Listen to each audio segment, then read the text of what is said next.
Well, hey guys, welcome back to From the Road with Robert. We are camping today as a test of the electrical system. We're not actually too far from where the RV park that I'm currently staying at for this season is right now, but it is beautiful nonetheless, and it's giving me a chance to test the off-grid system. So just a quick view. I mean, you probably saw a few things on the intro that I put in there, and I'm going to just show you kind of where we're camped right now before we get into what I've diagnosed with what's going on with the electrical system. Anyway, let's have a look. So this is our view out of the front window. It's a little lake here, or river. I mean, I guess it's a lake. I'm not very good at knowing the difference between the two. It's a body of water, we'll go with that. And then we are just parked right here in this little camp spot right here, and this campsite. We have parked head first in so we can have that view out the window. We got a few other campers around, somebody in a tent over there. Right over here there's like a motorhome and a few other things, but you know, it's just us pretty much. I do have the generator running now right now so I can help charge the batteries a little. It's a little cloudy, so I'm not getting the greatest amount of solar. I am bringing in some, but there's the sun behind those clouds right there. You can't really see it. So I do have the generator kind of helping us out, but this is kept disappointment anyway, in case you guys want to know. And it's not a disappointment, it is the opposite of that. It's beautiful here. The beach isn't too far from here. You can walk down and get access to the beach, and then there's also a lighthouse around here too. I think there's a couple of them actually, but yeah, this is Camp Disappointment in Ilwaco, Washington, right at the mouth of the Columbia and the Pacific Ocean right there. Anyway, got my trusty generator going, as I said. Watching I don't step on poop mines around here. There's a lot of animal poop around. My trusty little Predator 2000 running here, just powering the RV right now while I charge.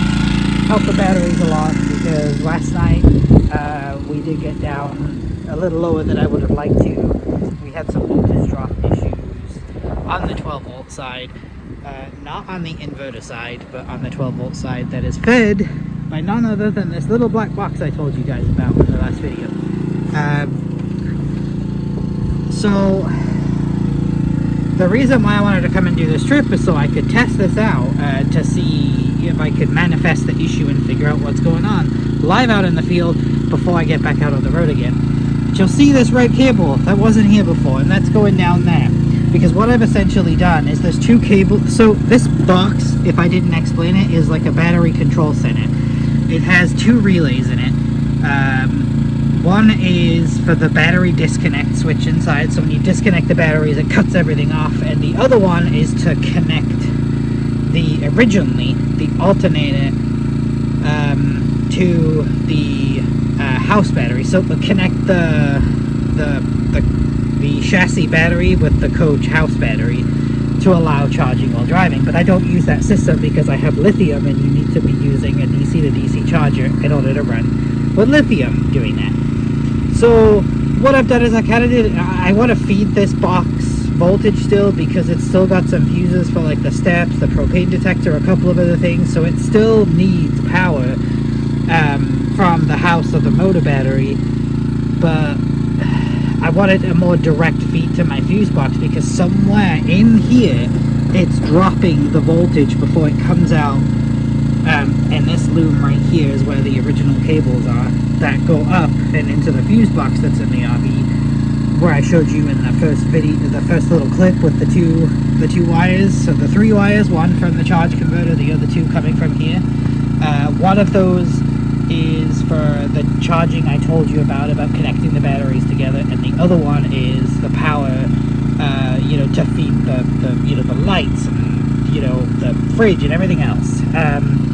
So what I did is I bypassed part of this box, and then I brought this cable here, and this goes directly down to this junction, which is fed from my new batteries. There's the old battery trays and cables right there. But this is fed from my new batteries, which, as you know, are in that compartment. So what I was hoping is that that would assist in helping keep the voltage up and not cause a drop, but unfortunately it still seems to be dropping down to a lower level than I would like it to. Not dangerously low at this point, and I won't know until tonight when we don't have any assisted charging and the batteries get down lower. But it's staying above the 12 volts, but you know, usually the readout is 13 to 14 depending. But for some reason I'm getting that drop, and last night it did drop below the 12 volts and it hit like 11.1, and in fact I think at one point I saw it hit 10.8. So I woke up this morning and my fridge to check because the heater had kicked on, and I guess it was too much of a draw at the same time, and the fridge cut out and it never recovered. But luckily my temperature didn't drop in the fridge because it was closed, so I was able to just restart it this morning. But the culprit is definitely coming from this box, and what I was hoping is giving it a more direct feed, it would increase it. But there's either something wrong in the line that's going to the fuse box, or it's not as direct as I thought it was, or it's just too long a line. I mean, we've got wiring coming out of the batteries, coming all the way over here, and then going all the way back out, and then up into the RV, and then there's the rest of the RV wiring. So it's very possible it's just too much cable for the gauge of wiring, so I need to shorten the run. So I'm going to run this overnight as it is, because I don't really have a choice right now. And then, you know, after this weekend when I head home, because we head back tomorrow, I'm gonna order some more wiring, and then the idea is to go from that fuse box that I show you and go straight down into the battery compartment and connect directly to the batteries, and then I can leave this alone, connect it, you know, as it is, but have a more direct feed. And my hope is that that will solve the issue, but I don't know. I guess we'll see tonight and just what happens with the drop, and I think it did resolve it to a certain aspect because the voltage seems to be higher. You know, time will tell this evening. So anyway, let me close this thing up. Looks like we just got another van pulled in here. So yeah, this is where we are. Anyway, Cape Disappointment, Ilwaco, however you say it.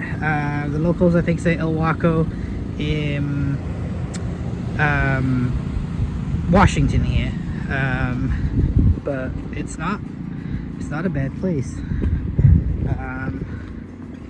I think it, you know, there's really nothing free around here, not that I can get to right now with the winter. So this is, I think, it costed me like 20 bucks a night. No hookups. There is water here though, so if I needed water I could get that. But I do fill my tanks, as you guys know.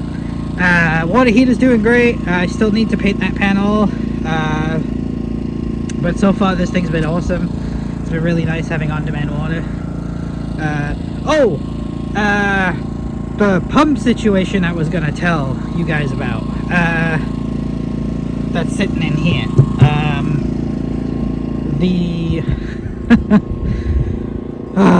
I ordered a new pump. I got the new pump and was about to install it and thought, hey, well, let me put some water in this tank and just try it one more time. Well, I put water in the fresh water tank here, flipped the switch, it came on. So it turns out the pump has a safety cutoff where if there's no water in your fresh water tank, the pump will not cycle on, so I didn't actually break the pump. So I'm sending that other one back, get my money back on that. There's nothing wrong with the pump that's in here. So yeah, anyway, let's go inside and see DOS really quick, and then I'm gonna get back to enjoying my weekend. But solar is producing, just not as great as I'd like it to with all the panels. Plus I probably need to clean the panels, if I'm totally honest, because I think we've had, you know, so much rain and storminess that that's been a bit of an issue. She's sleeping right now, so I'm not going to disturb her, but there she is. There's pretty DOS. Alright guys, well, I don't know, we're going to try to go to the lighthouse tomorrow, so maybe I can maybe I can get some views of the lighthouse tomorrow and see if I can just, you know, kind of sneak that in the video too, if you guys would like to see that. So yeah, let me see what I can do, and we'll go from there. Weather dependent, of course. My friend Kevin's coming back to join us, and we'll take a little drive over there and check it out. Anyway, see you guys in a minute. Well, we did not make it to the lighthouse. As I mentioned, some stuff came up, and we are actually back home here, back at the RV place. The test was a success as far as I was concerned. I found those issues. That was the whole reason to go camping, you know, locally, so I could try to figure out those electrical issues and any other issues that cropped up. So I have already started working on that, and yeah, I'll get that fixed. But yeah, we're just back at the RV park here, planning our next trip. I think I'd mentioned this to you guys already, but you know, within a couple of months I want to be back on the road again, traveling again. So yeah, go ahead and continue to stay tuned. I hope you guys enjoyed the look at what I did show you for the place that we just went to, Cape Disappointment in Washington here. And then the next video, I actually have some electrical things coming up, and I have a new transfer pump for the liquid stuff that I want to show you for the diesel. You know, I made that video previously on the one that I already got, but I actually have another one, so I want to go ahead and make a video on that. But yeah, I just want to drop back in here, and kind of didn't want to leave the video hanging. But at some point we'll go check out the lighthouse. We just couldn't this time, but I'm hoping that you guys enjoyed the little tour of the campground and the views and the ocean views that we had, and the area around there. And I will see you guys on the next video. So I appreciate you guys tuning in, and yeah, if you're not subscribed already and you like what you see, go ahead, consider hitting that subscribe button, smash that thumbs up, and hit the bell icon to be notified when I put out a new video. And I will see you guys on the next one. All right, thank you so much. Peace out.